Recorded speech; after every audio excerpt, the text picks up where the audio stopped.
Hi friends, my name is Bill Evertsberg. I'm one of the pastors at Kenilworth Union Church, and this is Doogie, the Walmart greeter at Kenilworth Union. Well, not just now, but usually. So I want to thank you for maintaining your connection to your church. On Monday, Thursday, we had 225 screens tune into our Tenebrae service, which is way more than we would have had if we were together in our sanctuary on a normal Monday, Thursday, which is usually about 50 people. And then again, on Easter Sunday, we had 1,500 screens check out our Easter worship service, which is way more than we would have had on a regular Easter service if we were together in the sanctuary. So thank you for checking in with Kenilworth Union on a regular basis. So I'm a little bit afraid that this coronavirus thing is going to outgrate the Great Depression.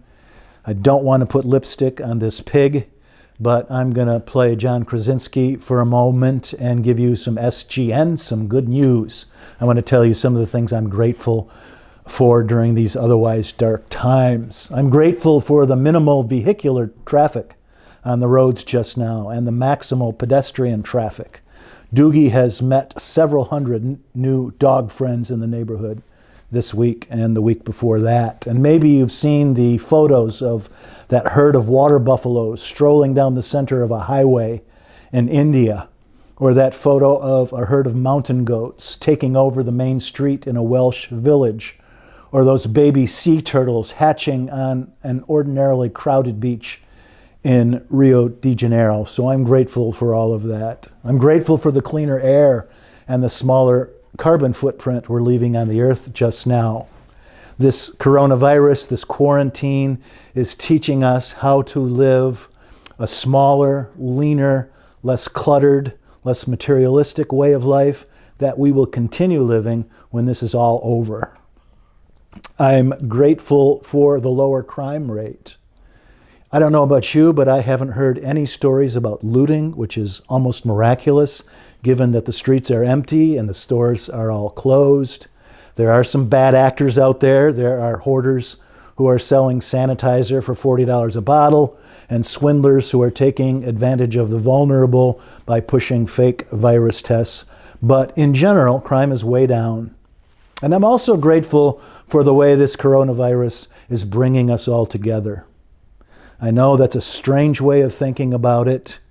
You know, when this all started and we all sheltered in place and we lost each other's physical companionship, the image I had was that of a centrifuge.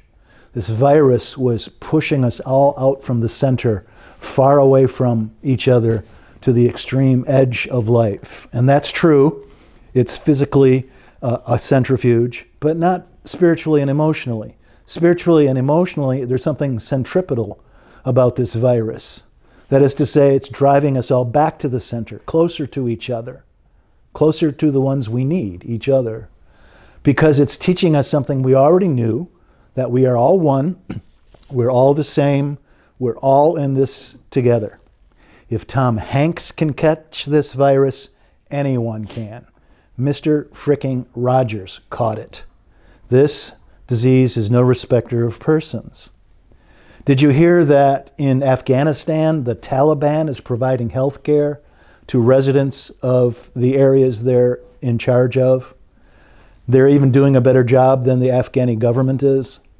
And the same thing is true in Mexico. The drug cartels are providing health care to Mexican people.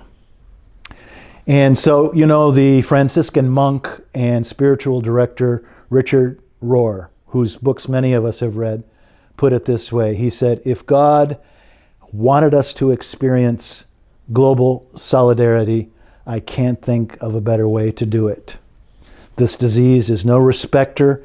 It crosses all boundaries. We all have access to this suffering. Gender doesn't matter. Race doesn't matter. Nation and religion don't matter. This is a very teachable moment. Yes? And so during these dark days, one of the Psalms that's been very important to me is Psalm 130, a song of lament and a cry for help.